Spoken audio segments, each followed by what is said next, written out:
Astaghfirullah. Assalamualaikum warahmatullahi wabarakatuh.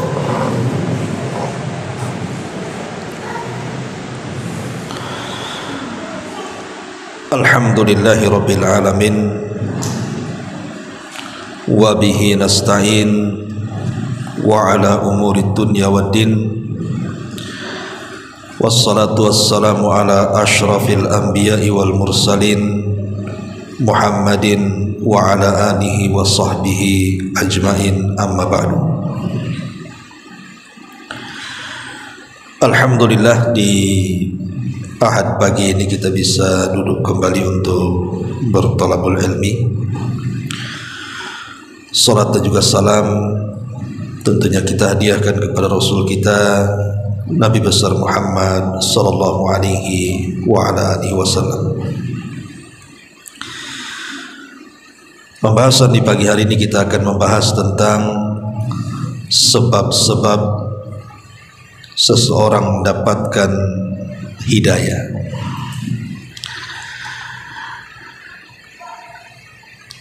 Ma'asyiral muslimat yang dimuliakan Allah Azza wa Jalla,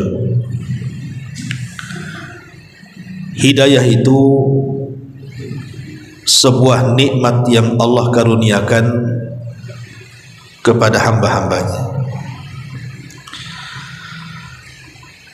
Tetapi Allah subhanahu wa ta'ala ketika memberikan hidayah itu sesuai dengan yang ia kehendaki.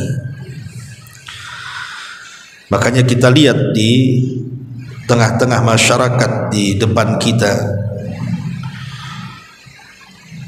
ada orang-orang yang Allah berikan hidayah, tapi ada juga orang-orang yang disesatkan.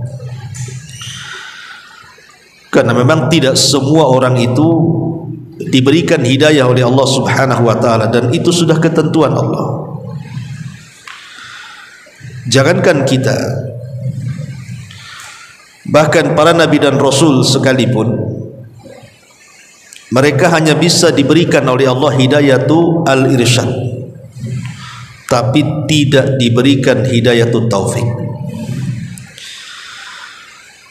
Apa bedanya irsyad dengan taufik?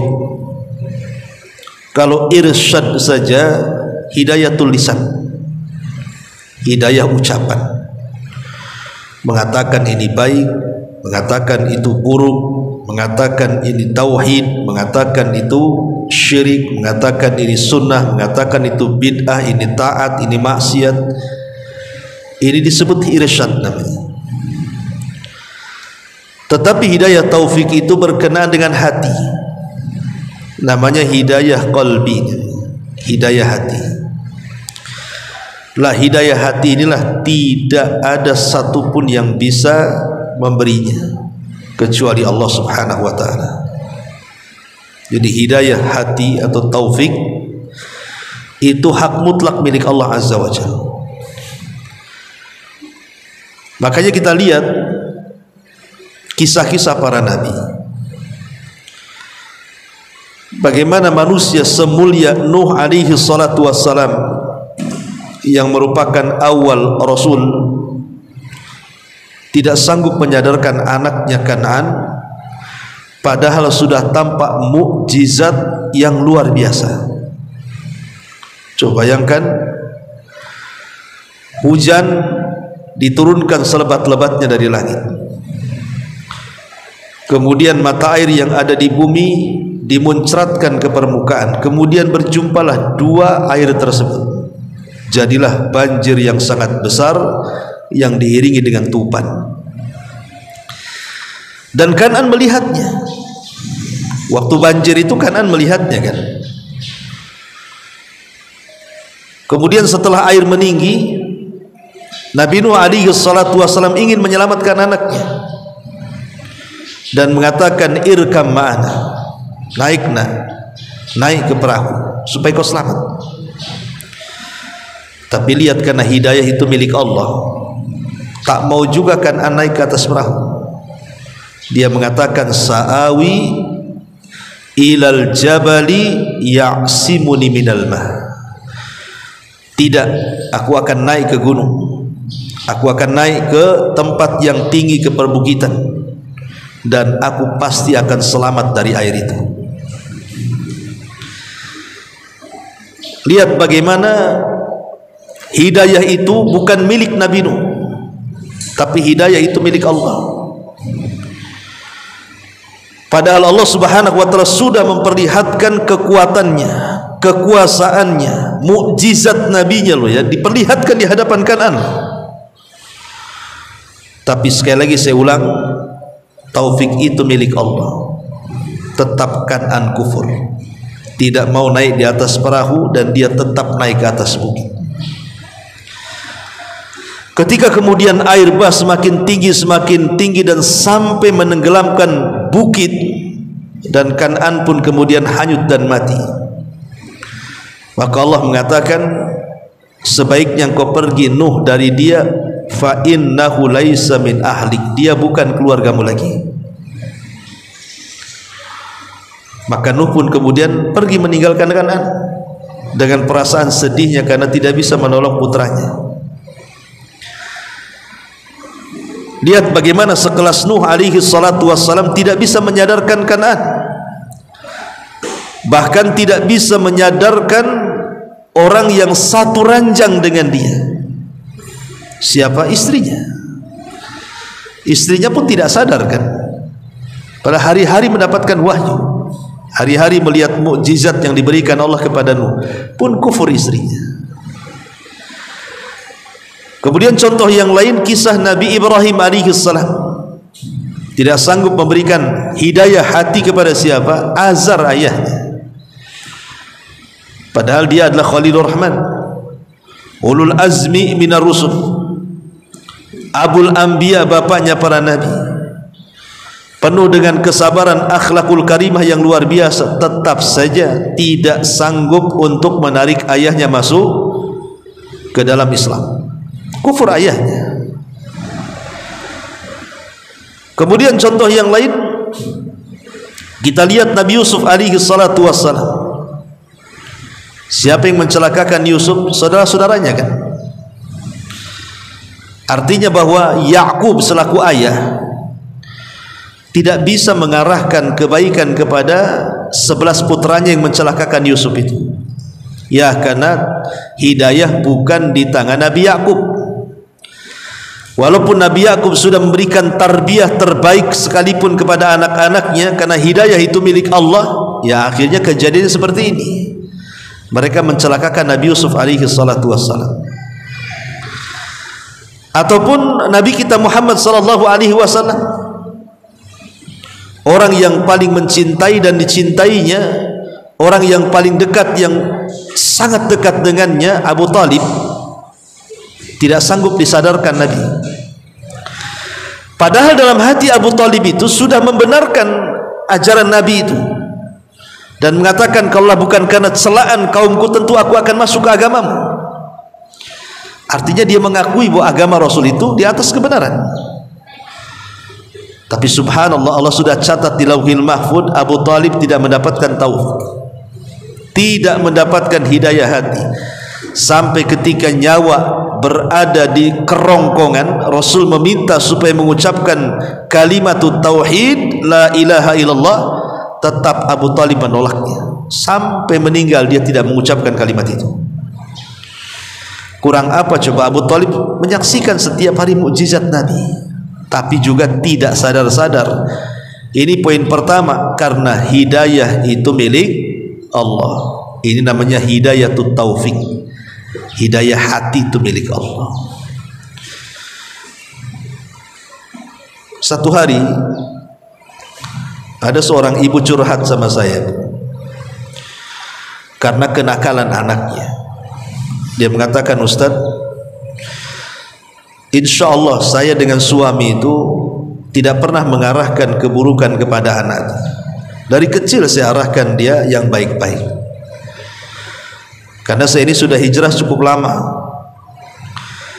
Tapi setelah anak itu kemudian menginjak dewasa, sudah masuk sekolah di SMA, mulai berubah, mulai mencium pergaulan bebas. sudah tidak mau sholat, sudah tak mau diajak ngaji ayahnya lagi, kemudian jarang pulang, terakhir kemudian banyak tato pula di badan dia. Pokoknya menangislah sang ibu ini. Dia memohon, apa anak saya ini kerasukan, kesambet atau apa, tolonglah ruqyah katanya Ustaz gitu. Karena anak ini sejak kecil memang diarahkan kebaikan, tetapi setelah dewasa tiba-tiba berubah total. Maka saya katakan, pertama bahwa hidayah itu milik Allah, bukan milik ibu. Ibu kan hanya ngarahkan saja, nah ini baik, ini jelek, jangan dilakukan. Tetapi hidayah itu milik Allah. Allah sedang uji ibu ini dengan kenakalan anaknya kan. Maka ini harus diyakini supaya menenangkan hati. Yang jelas bahwa orang tua sudah berusaha dan terus berusaha supaya anaknya baik. Tapi kalau Allah takdirkan anaknya seperti itu, berarti di luar kendali. Ini yang pertama, bahwa hidayah itu milik Allah. Yang kedua, insya Allah ini terbukti secara tajribah, secara apa ya, kenyataan banyak. Biasanya kalau ibu mentarbiah anak betul-betul dari hati yang ikhlas, anak ini pengen baik, ya betul dididik dengan cara yang baik sesuai dengan keinginan ibu. Kalaupun satu hari dia berubah, entah dia nakal, entah dia futur, entah dia mulai menyimpang, insya Allah biasanya anak itu akan kembali baik. Satu hari nanti akan baik lagi dia. Kenapa? Karena tarbiyah awalnya sudah baik. Tapi kalau tarbiyah awalnya tidak baik, sama sekali orang tua itu tidak pernah mentarbiyah anaknya, tiba-tiba setelah besar anak ini jahat, biasanya anak itu jarang bisa lagi kembali. Dia jahat-jahat terus. Kenapa? Karena tidak ada modal. Di awalnya tidak ada tarbiyah. Makanya ini umumnya seperti itu yang saya lihat itu. Jadi kalau pendidikannya di awal baik, kemudian di tengah dia berubah, biasanya di akhir jadi baik lagi itu. Umumnya seperti itu. Makanya orang tua itu yang harus diprioritaskan sama anak itu, tetap tarbiyah dengan baik, dan harus dari hati yang paling dalam karena keikhlasan kepada Allah, supaya anaknya menjadi orang baik. Sehingga kalaupun satu hari kemudian intikas anak itu berubah, maka insya Allah ada kemungkinan anak itu akan kembali. Kenapa? Karena ada dasar, dia akan teringat pendidikan orang tuanya, pasti itu. Ya mungkin tidak cepat, tapi satu hari nanti dia akan kembali. Ya boleh jadi mungkin ada yang cepat berubahnya, ada yang lambat. Ada setelah orang tuanya meninggal baru dia pula baik. Itu bisa terjadi itu. Kemudian yang ketiga tentu bukan hanya sekedar tarbiyah, tapi silahul mukmin, senjatanya orang yang beriman itu lebih harus lagi digalakkan. Ad-du'a, berdoa kepada Allah, berdoa kepada dan terus mengingatkan anaknya. Maka itu akan menjadi sebab hidayah. Tapi yang jelas di sini bahwa apapun ceritanya, bahwa hidayah itu milik Allah, di mana Allah Subhanahu wa taala akan menghibahkan hidayah itu kepada siapa yang dikehendaki. Ada orang yang mendapatkan hidayah itu dengan susah payah. Ada orang mendapatkan itu dengan susah payah. Dia harus menjaga solat, dia harus menjaga ta'lim, dia harus menjaga amalan-amalan yang lainnya. Tapi ada orang-orang yang dikaruniai Allah, mendapatkan hidayah itu tidak sulit. Ada orang-orang yang dimudahkan dapat hidayah. Terkadang hanya mendengar ucapan dia tobat, terkadang dia mendapatkan tulisan dia tobat, terkadang mungkin dia terpikir sendiri karena lelah letih hidup di dunia dengan penatnya, akhirnya dia tobat. Jalan hidayah itu banyak. Saya teringat Syekh Utsman Khamis hafizahullah ta'ala, dia menceritakan, jadi dia punya murid di London. orang Suriah. Jadi karena dia lahirnya sudah di London sana, di Inggris, dan satu keluarga memang tinggal di sana. Taulah di sana kan kehidupan sekuler, jauh dari agama. Jadi satu keluarga itu yang sholat cuma ibunya saja. Semua satu keluarga nggak sholat. Termasuk juga anak muda yang menceritakan kisahnya ini. Jadi satu hari anak muda ini, karena memang hidup di barat kan beda dengan hidup di timur, Bu ya. Hidup di barat itu udah maksiat luar biasa, di sana udah terbiasa. Jadi satu hari dia berjumpa dengan orang yang berasal dari Saudi di kedai makan gitu ya.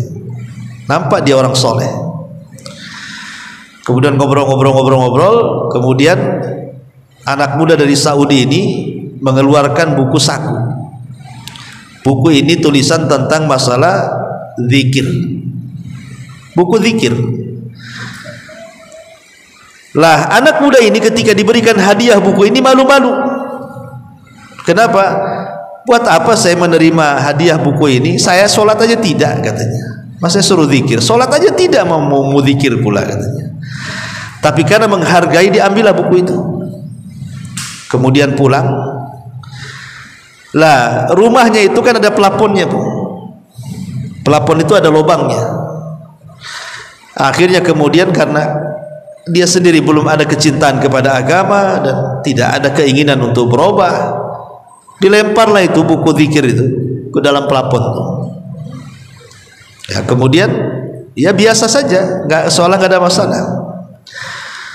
Jadi satu hari di malam hari yang sangat suntuk sekali, dia coba nongkrong di depan televisi itu, channel 1, channel 2, channel 3, channel 4, nggak ada yang menarik bagi dia. Malas nonton TV. Akhirnya ambil handphone, kemudian nengok internet, YouTube apa macam-macam, malas juga. Akhirnya tutuplah handphone itu, ambil buku bacaan apalah gitu ya, koran-koran, majalah-majalah, tidak tertarik juga. Akhirnya TV-nya ditutup, handphonenya ditutup, majalahnya ditutup, dia pun tidur tidak tenang juga. Guling sana, guling sini, ada apa pokoknya, bingung dia. Rupanya disini Allah Subhanahu wa ta'ala masukkan hidayah. Teringatlah buku saku yang isinya zikir itu yang dilempar ke pelapon itu. Malam itu dia ambil tangga, susah payah dia ngambil buku itu karena jauh. Kalau dia naik bisa gebrok pelaponnya. Ada 2-3 jam dia mengambil buku itu, saking sulitnya itu. Dia asal lempar saja ke pelapon. Setelah kemudian berhasil dia dapat buku itu, buku saku zikir itu, kemudian dia mulai baca. Siapa yang zikir seperti ini pahalanya ini, siapa yang zikir seperti itu pahalanya itu, siapa yang zikir seperti ini fadilahnya. Oh, disebutkanlah dalam buku saku. Dari situ dia sadar, karena selama ini kehidupan dia penuh dengan maksiat. Dia sangka orang seperti dia itu sudah tidak diampuni lagi, karena banyaknya maksiat, kalau mati itu pasti masuk neraka lah gitu. Tapi setelah membaca buku itu dia merasa ternyata taubat itu mudah, cari pahala itu mudah, tidak sesulit yang dibayangkan. Hanya baca ini pahalanya, hanya baca ini pahalanya, kan mudah sekali gitu ya. Nggak sebagaimana dibayangkan, karena selama ini dia sudah futur hidupnya, sudah putus asa hidupnya. Ketika membaca itu semangat lagi hidupnya. Sejak itulah kemudian, karena dia tidak pernah sholat, pas datang waktu fajar sholat subuh, ibunya biasa, ibunya sholat. Ibunya terheran-heran ketika anaknya bilang saya ingin sholat. Kata ibunya, kapan-kapan, apa yang merasuki kamu ini? Sholat pun tidak tahu, tuh pengen sholat aja gitu. Maka ibunya mengatakan, oh kau mandi dulu sana. Akhirnya suruh mandi, kemudian wudhu, kemudian sholat sama ibunya. Dari semenjak itulah, kata Syekh Al-Khamis ini menceritakan, akhirnya kemudian dia tidak pernah meninggalkan sholat lagi, dan dia merajinkan zikir. Kemudian dia mulai mencari guru untuk belajar. dan belakangan dia menjadi seorang dai di London. Menjadi seorang dai. Bayangkan kisah ini. Anak muda ini dapat hidayah hanya karena kuteb, karena buku kecil. Wasilahnya kan hanya karena buku kecil itu saja, buku zikir. Tapi kalau Allah Subhanahu wa taala sudah menghendaki kesadaran seseorang, tidak perlu lama-lama, walaupun hanya dengan buku kecil saja orang bisa dapat hidayah. Karena memang hidayah itu kan macam-macam caranya. Ada yang dengan susah payah baru dapat hidayah, ada yang dengan mudah dia dapat hidayah. Karena hidayah itu Allah berikan kepada siapa yang dikehendaki Allah Subhanahu wa taala. Kalau berkehendaki fulan dapat hidayah, maka Allah pasti akan carikan sebabnya. Karena tidak mungkin sesuatu terjadi di alam semesta ini kecuali ada sebabnya. Dan mungkin sebab hidayah itu gara-gara buku tadi, buku kuteb itu. Bahkan lebih daripada itu, kalau kita melihat dulu para ulama, seperti yang terjadi kepada Imam Al-Qa'nabi. Imam Qa'nabi, muridnya Imam Malik rahimahullahu ta'ala, itu kan preman bu, tukang mabuk, ya, udah semua maksiat dia lakukan. Bahkan satu hari dia lancang kepada seorang ulama namanya Imam Zuhri rahimahullahu ta'ala, menghadang Imam Zuhri yang sedang berjalan bersama murid-muridnya menuju majelis ta'lim, dihadang sama dia. Nah, orang mabuk. Tiba-tiba orang-orang pun, murid-muridnya Imam Zuhri mengatakan, ya fulan, jangan kau hadang ulama kami, ini ulama. Kata kok Nabi ini karena mabok dia. Oh ulama ya katanya. Kamu ulama ya katanya. Mabok. Oh kalau kau ulama pasti kau hafal banyak hadis katanya. Kasih satu hadis untukku katanya. Tuh orang mabok dulu masih tahu hadis pula. Orang mabok sekarang mana tahu hadis, taunya solokan aja lah. Akhirnya kemudian Imam Zuhri ini, dia seorang alim, tidak mungkinlah dia menceritakan sembarang hadis. Akhirnya dia mengatakan, baik, akan kukasih kau hadis satu saja. Inna min kalamin nubuwatil ula idza lam tastahi fasna ma syi'ta. Sesungguhnya dari kalimat para nabi yang turun temurun, mereka mengatakan apa? Kalau engkau tidak punya rasa malu, lakukan sekehendakmu katanya. Jadi kalau kau gak punya malu, lakukan sekehendakmu. Itu sabda Nabi. Bayangkan, ini satu kalimat dari hadis Nabi. Kalau kau tidak mau lakukan sekehendakmu, ini masuk ke hatinya isi kok Nabi ini, masuk ke dalam hatinya Imam kok Nabi. Akhirnya dia sadar, bu. Habis itu dia tidak mabuk lagi, dia tidak berantem lagi, dia tidak melakukan kriminal lagi. Dia datang ke Madinah, kemudian duduk di majelis Imam Malik. Sejak itulah dia menjadi murid kepercayaan Imam Malik. Semua riwayat Muwatta'nya Imam Malik itu salah satu jalurnya dari Imam Qa'nabi. Terkadang sadar dapat hidayah gara-gara ucapan kan. Ngomong, kalau kau tak punya malu, lakukan sekehendak. Hanya gara-gara ucapan itu dia sadar, ya. Atau mungkin contoh yang lain seperti Fudail ibn Iyadh, ketika dia cinta dengan seorang budak wanita, dia tertarik dengan budak wanita. Fudail bin Iyadh, dia seorang perompak, dia tak segan-segan mengambil harta, tak segan-segan membunuh jiwanya itu siapapun yang dirompak dia di tengah padang pasir itu. Tapi dia tertarik dengan seorang budak wanita. Diincarnya budak wanita itu di mana rumahnya, siapa tuannya.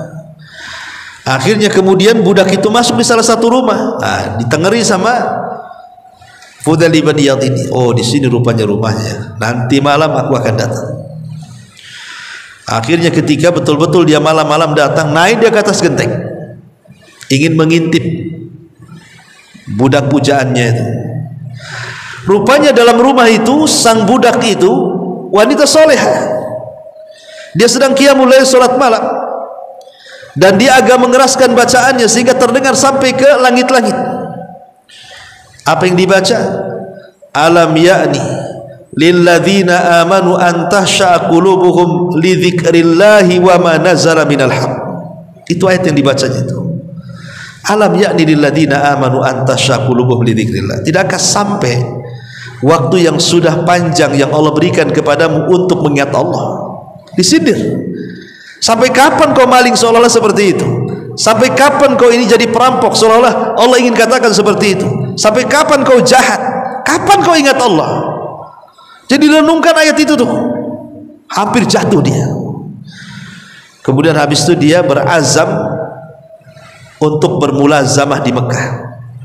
Pergi dia dari kampungnya Fudail ibn Iyad dan tidak pernah keluar dari Mekah kecuali jadi ulama. Jadi terkadang hidayah itu Bu, itu datang dari mana saja. Hidayah itu datang dari mana saja. Caranya bagaimanapun pasti Allah Maha tahu.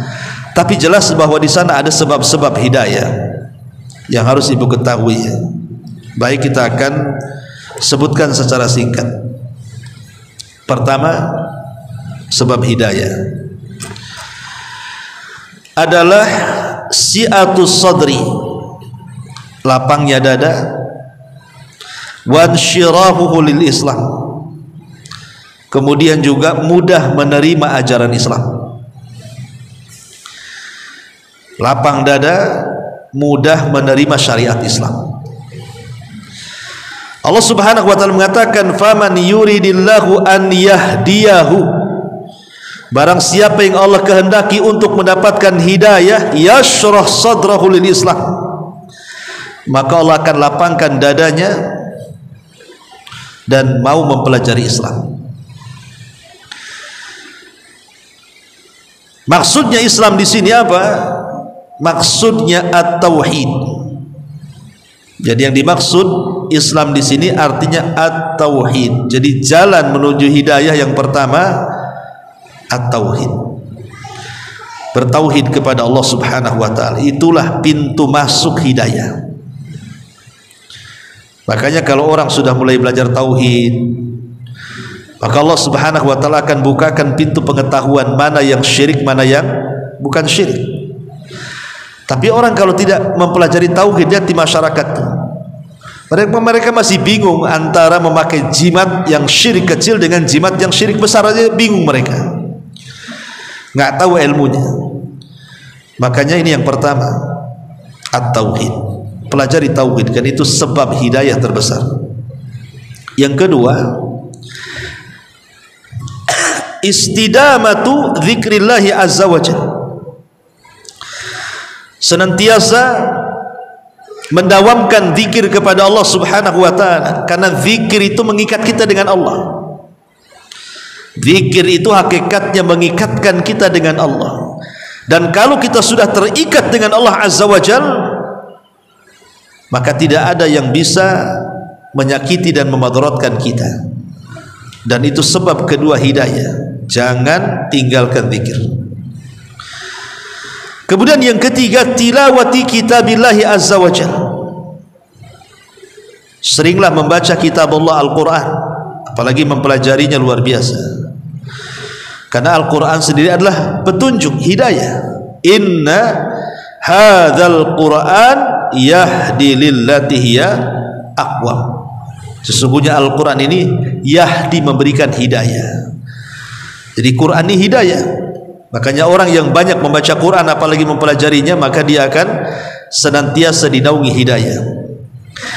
Kemudian juga yang selanjutnya di antara sebab hidayah, at-tafakkur fi makhluqatillahi azza wa jalla. Tafakkur, memikirkan makhluk Allah di sekeliling kita.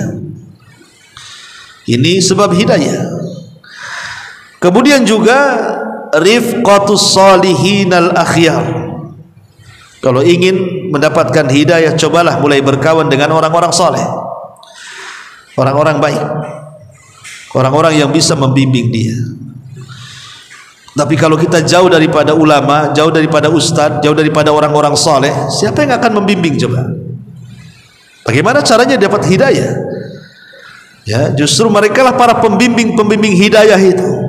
Dekati mereka orang-orang saleh.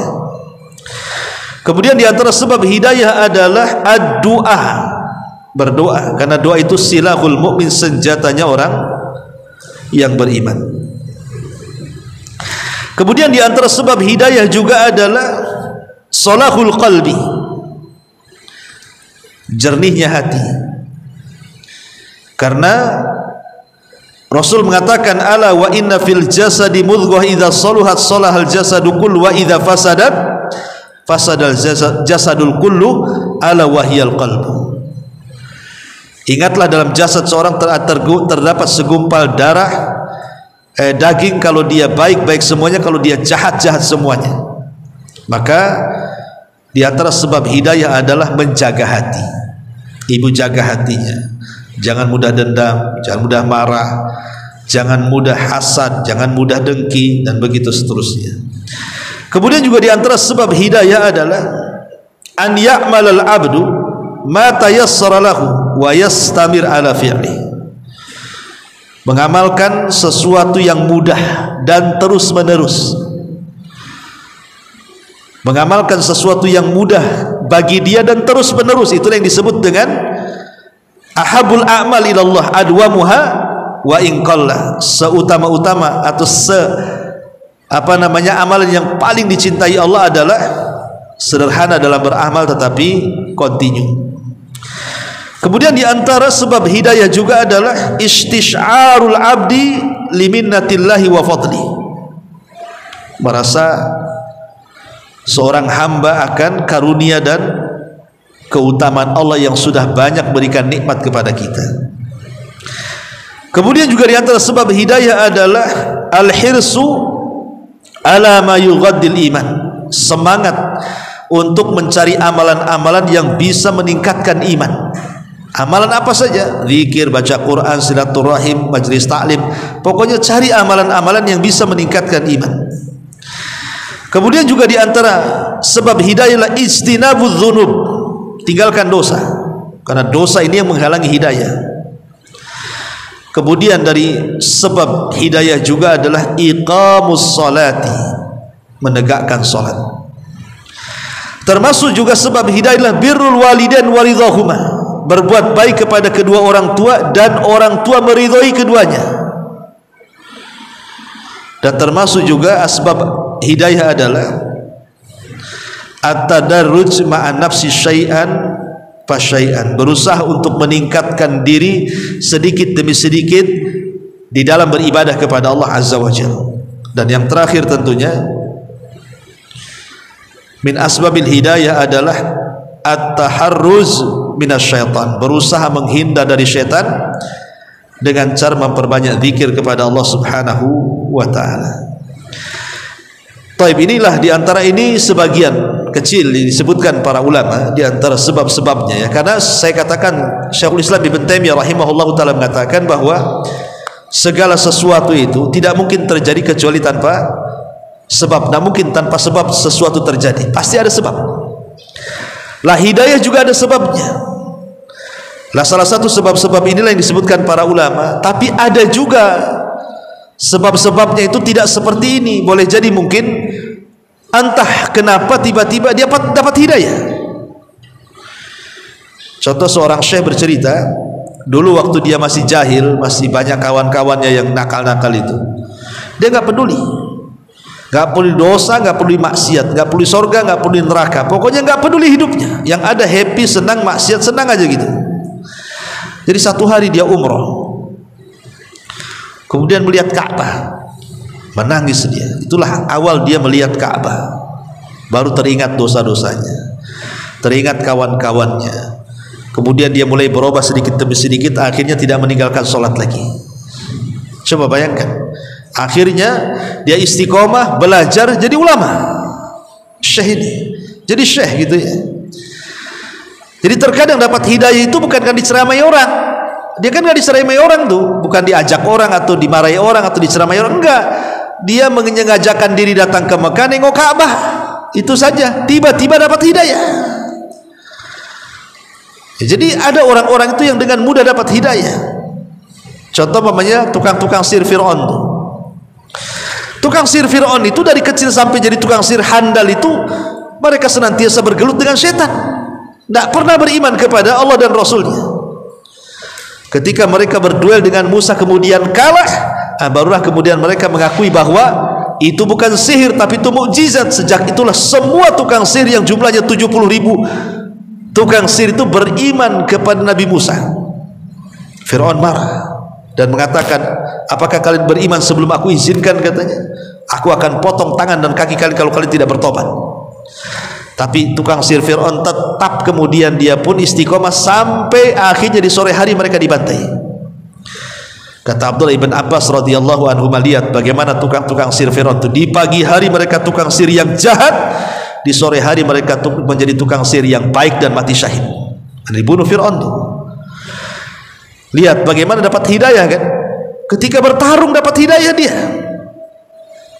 Ketika bertarung dapat hidayah. Terkadang hidayah itu datang dari musuhnya, karena kan awalnya Musa musuhnya, tapi justru akhirnya dari musuhnya itu dia dapat hidayah. Jadi Allah itu memberikan hidayah kepada siapapun yang dikehendaki dengan sebab apapun. Kalau Allah sudah mau memberikan hidayah kebaikan kepada si fulan, pasti Allah akan beri dengan cara apapun. Maka mintalah hidayah kepada Allah Azza wa Jalla, karena hidayah ini nikmat, tidak semua orang dikasih. Walaupun ada orang yang sholat 5 waktu mengucapkan ihdinas siratal mustaqim, ihdinas siratal mustaqim, tetap saja nggak dapat hidayah dia, karena hidayah itu adalah milik Allah dan Allah akan berikan kepada siapapun yang dikehendakinya. Maka mintalah hidayah kepada Allah Subhanahu wa taala agar kita bagian daripada orang yang mendapatkan hidayah. Wallahu alam. Ini diantara sekilas pembahasan sebab-sebab hidayah. Taib, sebelum saya tutup kita buka tanya jawab dulu.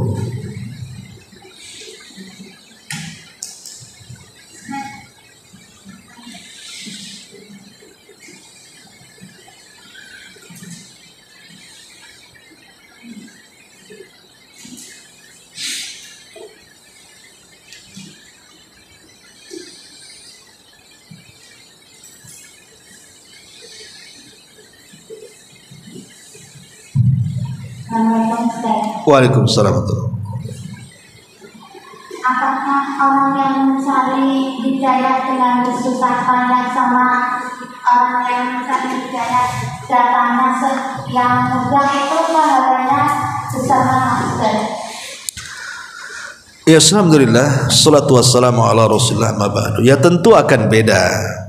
Orang yang dengan susah payah dia sholat malam, berdoa, berzikir, membaca, hadir di majelis taklim, ya tentu bukan hanya sekedar dapat hidayah, juga dapat ziyadah, tambahan pahala. Karena dengan lelah letihnya dia tentu akan dinilai sendiri oleh Allah Azza wa Jal, karena Allah mengatakan, wa man yujahidu fina lanahdiyannahum subulana. Siapa yang sungguh-sungguh mencari hidayah, maka kami akan carikan jalan menuju hidayah itu. Lanahdiyannahum subulana, ya. Tetapi orang-orang yang tidak lelah, tidak susah payah atau dapat hidayah karena Allah Subhanahu wa taala kehendaki orang itu dapat hidayah, ya tentu itu juga karunia yang besar dari Allah, patut disyukuri dan patut untuk diistiqomahi.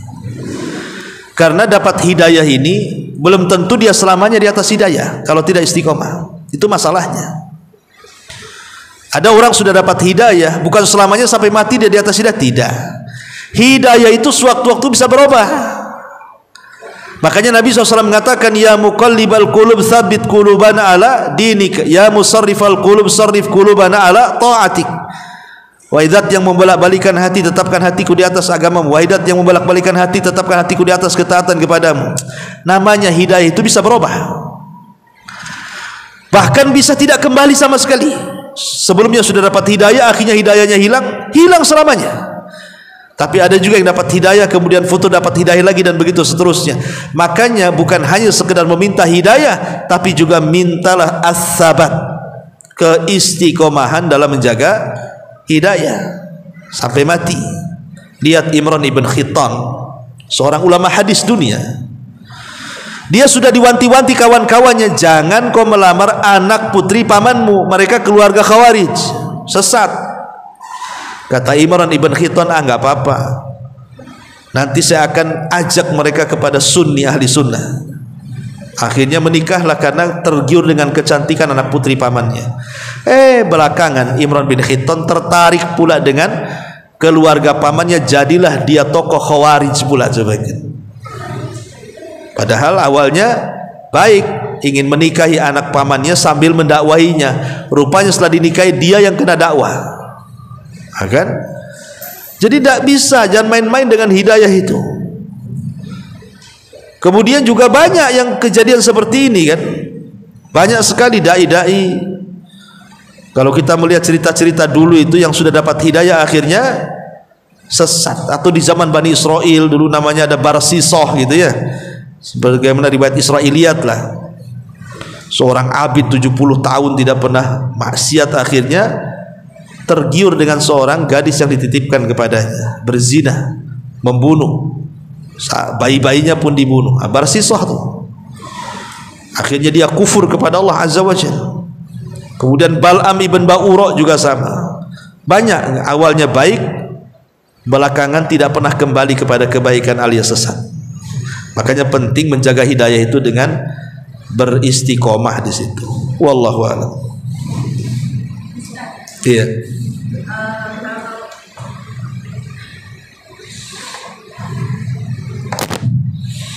Terkadang kan kita melihat secara zahir seseorang itu menjaga ibadahnya, jadi secara zahir yang kita lihat. Namun hidayah itu pergi, hidayah itu Allah cabut. Itu berarti apa ada yang salah dengan ibadahnya? Ya, alhamdulillah, salatu wassalamu ala rasulillah ba'du. Benar atau salahnya sebuah ibadah itu kan kembali kepada niat dan juga kepada ittiba, mencontoh. Niat itu menjadikan ibadah itu berpahala, mencontoh itu menjadikan ibadah itu sah secara hukum Islam. Jadi ittiba menjadikan ibadah itu sah secara hukum Islam, ikhlas itu menjadikan ibadah itu berpahala, kan gitu. Lah soal kemudian ada orang yang sudah betul-betul di atas ibadahnya, tiba-tiba kemudian dia berpaling akhirnya futur, yaitu memang sudah kehendak Allah seperti itu. Berarti hatinya tidak kokoh untuk mempertahankan ibadahnya, mungkin tergiur dengan fitnah dan juga syubhat di hadapannya, penyakit-penyakit syahwat dan syubhat di hadapannya. Jadi kalau seandainya kemudian ibu katakan orang itu zahirnya bagus, tapi sekarang kok menyimpang, apa masalah ibadahnya? Ya bisa saja masalah ibadahnya. Salah satu faktornya ya. Faktornya banyak, bukan masalah dari ibadah saja. Kadang ibadahnya bagus, pergaulannya salah. Atau memang ibadahnya jelek. Seperti sholatnya asal-asalan, sementara dalam sholat itu ada kalimat ihdinas siratal mustaqim. Asal-asalan dia baca. Padahal itu kalimat yang sangat agung, meminta hidayah kepada Allah. Dia tidak pernah meresapi kalimat itu, dia asal baca saja. Kadang-kadang nggak tahu pula maknanya. Bisa saja gara-gara buruknya ibadah akhirnya dia keluar dari hidayah. Atau dia sudah sebaik mungkin ibadahnya, tapi faktor yang lain, karena faktor orang itu jauh dari hidayah, satu karena setan yang menjadikan dia sesat. Ya. Yang kedua hawa nafsu yang membuat dia sesat. Yang ketiga teman yang buruk, itu juga yang membuat dia sesat. Ya, lingkungan teman, itu juga buat dia sesat gitu ya. Kemudian yang terakhir karena tidak istiqomah tadi. Ya, makanya itu orang lari dari hidayah. Selama kemudian kita bisa melawan setan, selama kita bisa melawan hawa nafsu, selama kita tidak berkawan kecuali dengan orang soleh, selama kita terus berdoa kepada Allah untuk istiqomah, insyaallah ya, hidayah itu akan lama gitu ya, akan tetap dalam badan kita, kecuali kalau Allah takdirkan lain. Wallahu a'lam. Ya, saya kira cukup. Ini saya harus ke Batam Center juga. Subhanakallahumma bihamdika asyhadu an la ilaha illa anta astaghfiruka wa atubu ilaik. Allahu ta'ala. Assalamualaikum warahmatullahi wabarakatuh.